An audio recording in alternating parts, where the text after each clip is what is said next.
angka besar kinerja selama 5 tahun ya.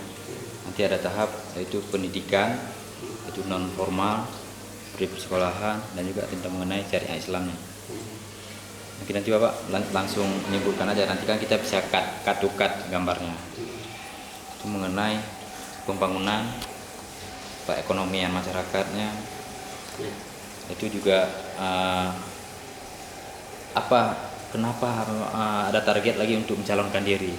Mungkin ada program-program yang selama ini belum tercover habis, belum diselesaikan. Mungkin itu yang akan yang Bapak jelaskan ya.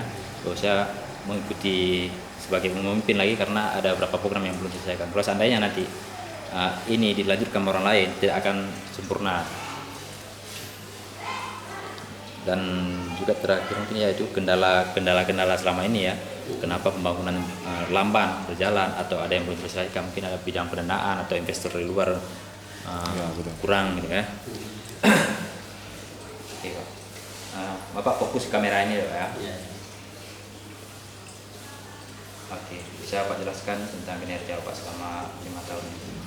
Ya, kinerja kita dalam rangka membangun Aceh Barat selama 4 tahun 8 bulan ini, kita tetap merujuk pada visi dan misi kita. Visi dan misi kita yang pertama sekali adalah melaksanakan Peradaban Aceh sesuai dengan Undang-Undang. Kemudian setelah saya dipilih di Aceh Barat, saya langsung membentuk tim untuk upacara masyarakat, membentuk tim jaringan aspirasi rakyat.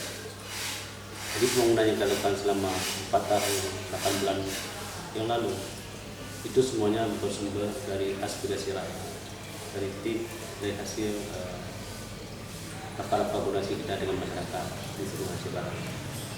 Ini melahirkan hasil rapat tersebut melahirkan beberapa pembangunan Aceh Barat. Yang pertama sekali yaitu infrastruktur dan pemberdayaan ekonomi rakyat, syariah Islam dan budaya, juga pendidikan dan kesehatan. Di bidang infrastruktur kita membangun ring road, yaitu jalan lingkar Aceh Barat. Baru selesai, baru 65%. Mulai dari Merbok tembus ke Pantai Cermen, kemudian dari Kecamatan Cermen tembus ke Pantai itu, kemudian dari Kecamatan Pantai terus ke Sungai Mas, Jalan Nasional, kemudian dari Sungai Mas tembus ke Arungan Lambale. Itulah kode ring road yang kita lakukan. Dan juga kita bangun berbagai sekolah dan di mana gedung-gedung dan jembatan, juga irigasi. Itu adalah bagian dari infrastruktur. Kemudian di bidang pemberdayaan ekonomi rakyat, kita sudah membagikan kebun kepada masyarakat, kebun karet kepada masyarakat Aceh itu kurang 10.000 hektar. Dan ini cukup besar manfaatnya untuk membuka lapangan kerja seluruh masyarakat Aceh Barat. Dan hemat kami satu hektar itu membuka 2 lapangan kerja. Jadi kalau sudah 10.000 kita bangun karet untuk masyarakat, berarti sudah tersedia lapangan kerja untuk masyarakat 20.000 orang. Ditambah lagi kelapa sawit 5.000 hektar. Berarti kita sudah ada tersedia lapangan kerja untuk masyarakat Aceh Barat 30.000 orang selama 25 tahun. Kemudian di bidang pendidikan. Ini di bidang pendidikan ini ada beberapa tahapan yang kita lakukan. Yang pertama sekali perbaikan ekonomi rakyat. Itulah yang tadi yang saya sampaikan bahwa membagi kebun kepada masyarakat, membuka jalan-jalan kepada masyarakat, inilah perbaikan ekonomi rakyat pertama sekali. Ketika ekonomi rakyat itu sudah memadai, terus kita berbicara masalah mutu guru. Nah, ketika mutu guru ini juga tidak diikutsertakan dengan kesejahteraan mereka, baik itu yang gaji, kemudian masalah golongan. Itulah yang kita berikan, dan juga kita berikan kepada seluruh guru untuk sekolah lagi, mengambil S1, S2. Ini juga kita berikan kesempatan untuk seluruh para guru. Dan apalagi kita di Melampau sudah kita buka S2 untuk memperbaiki mutu guru. Kalau ekonomi rakyat sudah memadai, mutu guru sudah memadai, kesejahteraan guru sudah memadai, itu otomatis mutu pendidikan itu pasti ada.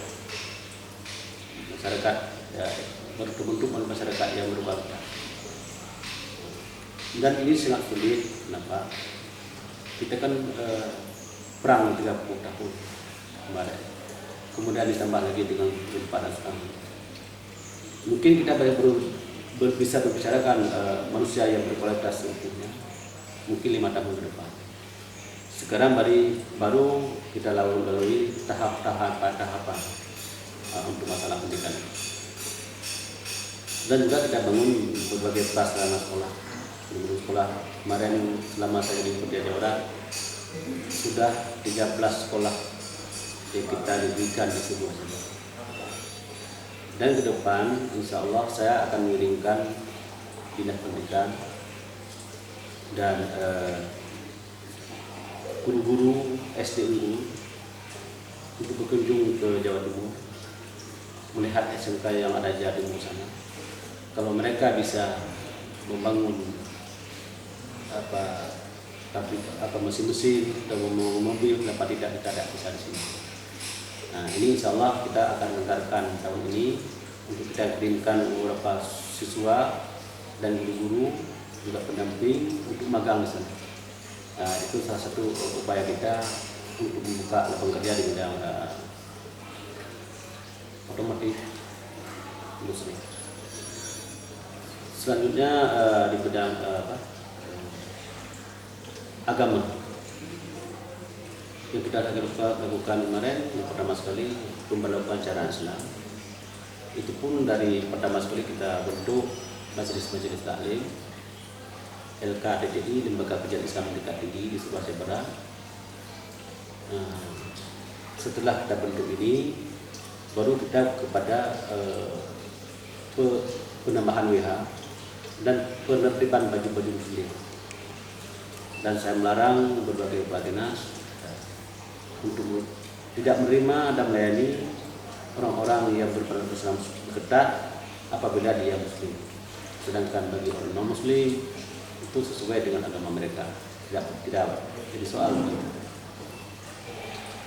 Jadi kemudian kita anggarkan dana untuk LKDTI, Majelis Taklim, kemudian juga untuk memangkat semangat rakyat Aceh Barat bahwa Islam itu bukan sendiri.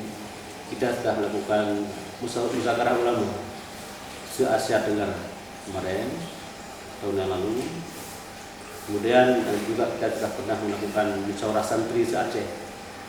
Itu lebih kurang 2000 santri yang datang ke Melampau pada waktu itu. Insya Allah mungkin pada April mendatang kita akan lakukan lagi musyawarah ulama sedunia yang kita lakukan di Kuala Lumpur, Selangor, di Malaysia. Itu juga kita yang fasilitasi, dekat sama dengan ulama sana dan dengan pemerintah Malaysia. Itu juga agama. Kemudian guru-guru pesantren nantinya kita akan koneksi dengan guru umum agar guru pesantren bisa masuk mengajar secara efektif di sekolah-sekolah umum yang untuk mengurangi mempersiapkan masyarakat di bidang ilmu pengetahuan Islam yang sangat minim di sekolah-sekolah umum itu. Kemudian pelaksanaan syariat Islam juga kemarin kita lihat ada shopping kita berikan banyak sekali penangkapan baik Mesir, apalagi mesum, kemudian warung-warung esek-esek. Kemarin kan kita sudah bongkar warung esek-esek, dan ini juga bukan sama dengan unsur musbidah, tidak terlepas dari sini. Mungkin ada pertanyaan mengenai perekonomian. Nah, di Aceh Barat hasil penelitian beberapa para ilmuwan dari pusat bahwa di Aceh Barat ada yaitu pertama ada kandungan emas, kandungan minyak alam, minyak tanah, ada batu bara, ada batu marmer, dan juga bahkan katanya di bawah PTKTS itu ada kaca ati peluru. Nah, mungkin ini kan mengenai kerambangan. Mungkin apa ya ada program apa ke depan kalaupun nanti menjabat kembali untuk bagaimana hasil alam ini bisa menjadi sebuah perekonomian masyarakat yang nantinya nggak ada lagi para pengangguran. Apa yang akan dilakukan oleh kita berupaya bekerja sama dengan beberapa investasi di luar Aceh. Yang jelas itu perusahaan-perusahaan nasional semuanya, nasional yang sudah masuk, kita izinkan masuk ke Aceh Barat itu bukan perusahaan luar negeri, kita berikan perusahaan nasional. Nah, semacam PT Saudara, PT Agrabudi, dan ada beberapa PT yang bergerak di bidang batu bara, dan semuanya itu mereka harus memakai tenaga lokal. Nah, di sini kita sudah ada SMK. Insya Allah mungkin mereka akan ada sebuah universitas juga di bidang pertambangan nanti ke depan untuk meningkatkan sumber SDM agar jangan semuanya dibawa dari luar negeri, dari luar daerah, tapi orang daerah kita berdayakan ke depan. Dan sudah beberapa kemarin sudah kita berikan beberapa SMK, mungkin nanti Politeknik juga hadir di sini di Aceh Barat. Kita sudah bekerjasama kemarin dengan Dikti, dan juga termasuk di UDU kita akan buka juga jurusan pertambangan dan energi untuk agar masyarakat betul-betul bisa sebagai tempat belajar yang baik. Kemudian masalah emas, kandungan emas dan minyak itu sudah banyak perusahaan-perusahaan yang kita undang ke Aceh Barat untuk berinvestasi di sini dan bersama dengan kita. Dan investasi ini kan mereka kan harus berpikir dulu, karena sentralistik itu cukup luar biasa birokrasinya, mulai dari Aceh Barat sampai ke pusat. Dan inilah mungkin di sanalah yang tergantung administrasinya. Tapi yang menyangkut dengan contoh batu bara, perkebunan, itu kita permudahkan berbagai perizinan mereka. Kita tidak pernah memungut biaya sepeser pun dengan mereka, sehingga memberikan sebuah kenyamanan kepada seluruh investasi agar nyaman di sini.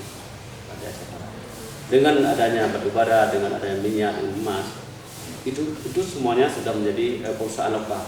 Contoh yang beroperasi di Sungai Mas, itu perusahaan lokal, orang-orang kita juga dipegang oleh koperasi, dan itu semuanya yang bekerja orang-orang kita.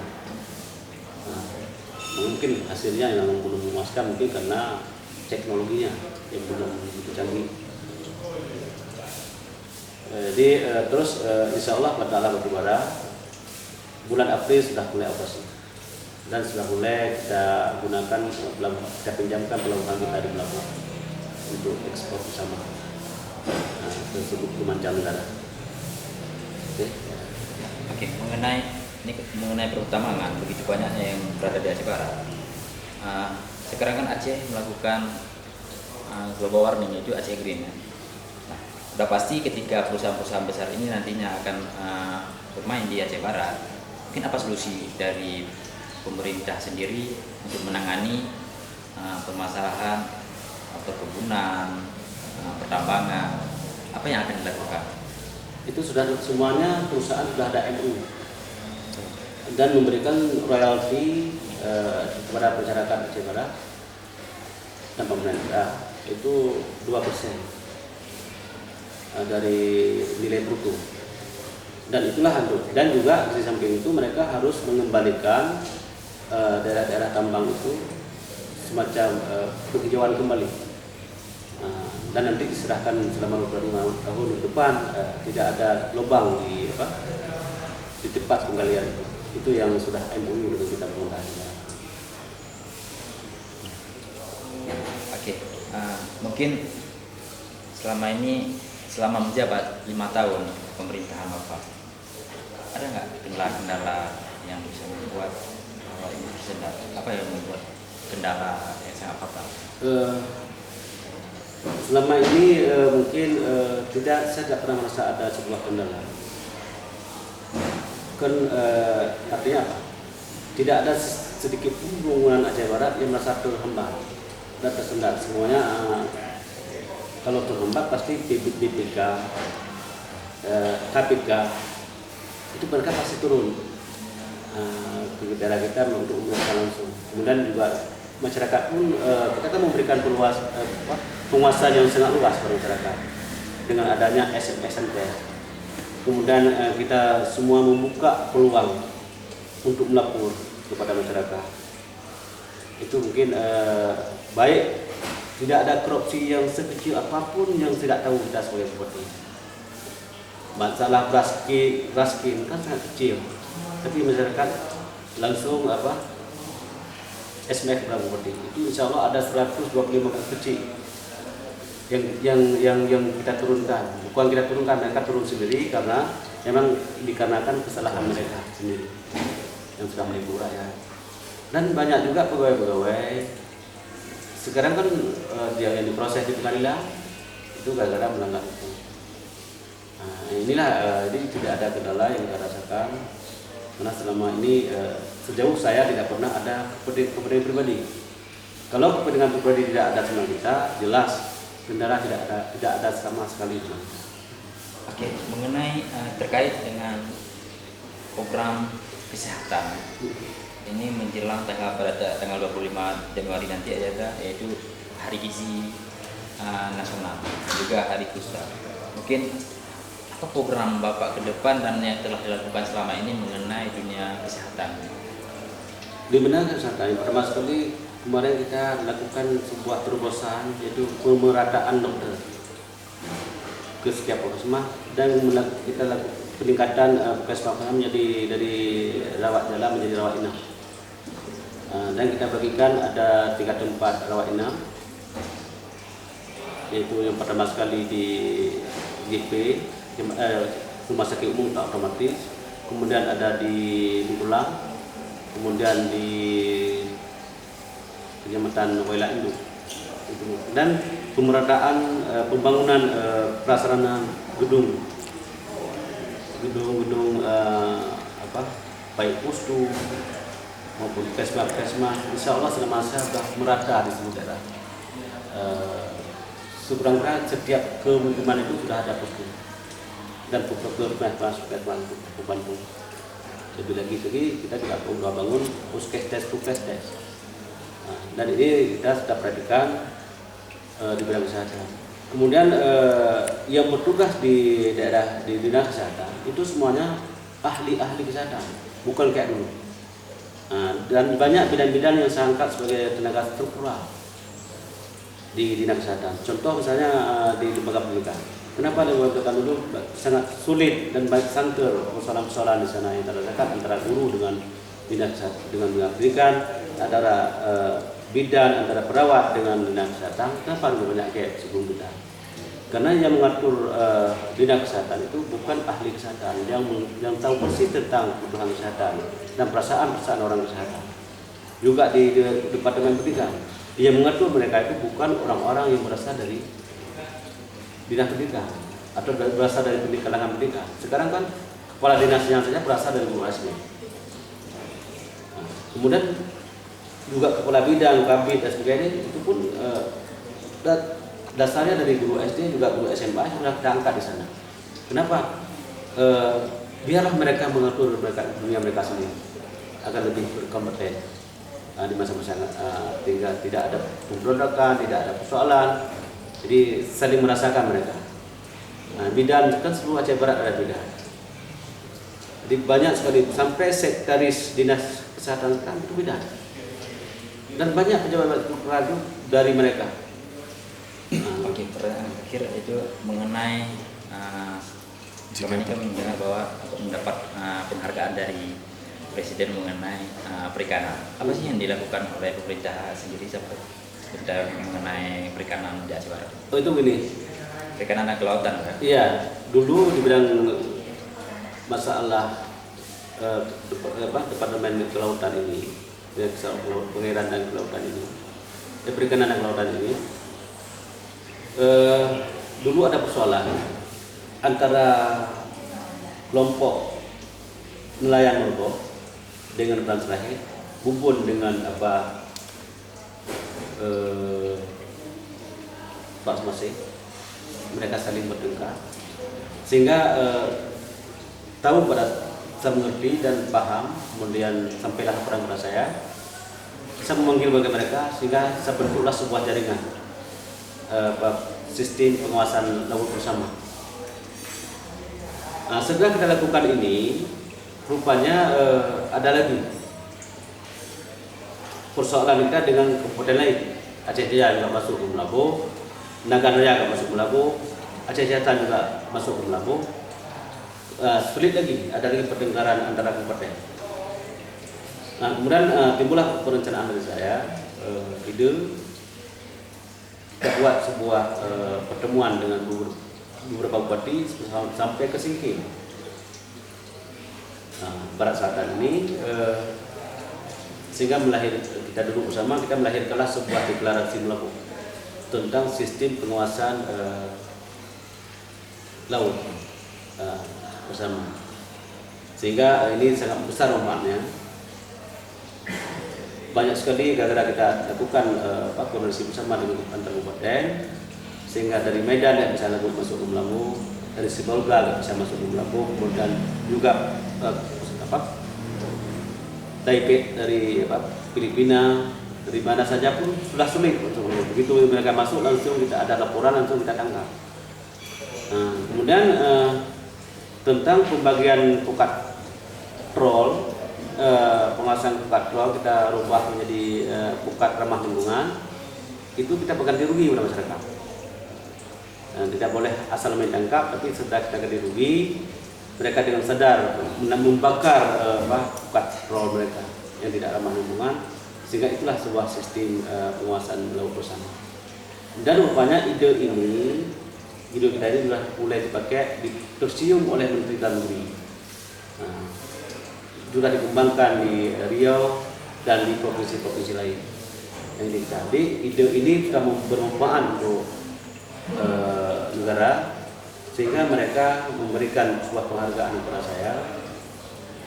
Cukup banyak penilaian yang melakukan sampai kepada korupsi kita. Mulai rekomendasi dari surat keterangan dari Kapolres, Kajari, kemudian kehakiman, kemudian sampai ke Kajati, Kapolda, kemudian sampai ke Kapolri, sampai ke Jaksa Agung, juga sampai bin, kemudian sampai dari KPK. Jadi itu data-data diambil semuanya. Sehingga pemberian ini tidak monopoli, hanya untuk 4 orang sebelum bicara Pak. Yang terbaik ya Pak. Jadi ide ini bukan kita buat-buat, tapi itulah memang ide yang kita cetuskan ini bisa bermanfaat untuk negara, betul-betul lahir karena keputusan hati kita, dan berkat dan juga dikemas oleh kepala dinas misalnya, kan? Dengan lahirnya deklarasi Melabuh. Mengenai wisata, Aceh Barat dulu dikenal sebagai kawasan wisata. Bagaimana kita melihat, kita kaitkan dengan dunia syariat Islam dengan wisata. Selama ini kan orang melihat identikali wisata, dunia wisata dan rekreasi itu lebih menjurus kepada pelanggaran syariat. Ya. Iya. Apa yang dilakukan oleh Aceh, oleh pemerintah sekarang dan ke depan nanti. Nah begini, masalah wisata, orang mengkaitkan pelanggaran syariat. Sebenarnya wisata itu di Makkah itu banyak tempat wisata, tempat rekreasi. Contoh, memang Allah sudah membentukkan tempat rekreasi yang sangat luar biasa di Makkah. Contoh Buhairah, Mekah. Di samping rekreasi dan ibadah di sana, ibadah dan rekreasi, seluruh dunia orang terpanggil datang ke sana. Itu gara-gara syariat Islam. Kenapa di sini masih ada pelanggaran dan sebagainya? Karena mungkin masih tahap per tahap. Nanti ke depan kalau Aceh Barat seluruh misalnya provinsi sudah berlaku syariat Islam secara kafah, ini siapapun yang masuk ke Aceh itu harus mentaati tata aturan Aceh. Contoh misalnya Bali kan non Muslim misalnya. Tapi siapapun yang masuk ke sana itu harus kita patuhi tata kerama mereka. Kalau tidak, apa masuk ke tempat mereka? Padahal Islam ini tidak kaku. Siapapun masuk ke daerah kita silakan saja sesuai dengan agamanya masing-masing mereka. Kita tidak bisa memaksakan tidak lakum dihukum oleh. Tapi bagi orang Islam sendiri itu ajaran Rasulullah. Nah, kalau kita sudah masuk kepada Islam, ya patuh saja terhadap Islam. Contoh misalnya banyak orang yang mengatakan Islam itu syariat Islam melanggar hak asasi manusia. Ini kemarin saya ngomong-ngomong ya dengan duta konsulat Amerika. Mereka tanya sama saya bilang begini, pilahkan antara peraturan dengan pelanggaran. Pilahkan antara pelanggaran peraturan dengan hak asasi. Nah, contohnya saya bilang ini, Indonesia salah satu negara yang sangat menghargai hak asasi manusia. Contoh pasal 29 Undang-Undang Dasar 1945. Siapapun warga negara berhak masuk meluk agama manusia sesuai keyakinan. Nah, contoh konkret lagi kita, umat Islam satu-satunya agama yang sangat menghormati hak asasi manusia. Itulah lakum dinukum waliyadin. Agamamu untukmu, agamaku untukku. Kemudian kencing pun dilarang oleh Rasulullah untuk kencing di atau buang air besar di tempat-tempat yang berlubang. Kenapa? Takut mati semut. Itu kan cukup santun Islam. Nah, terus kemudian contoh konkretnya supaya mereka tahu, bahwa masyarakat tahu.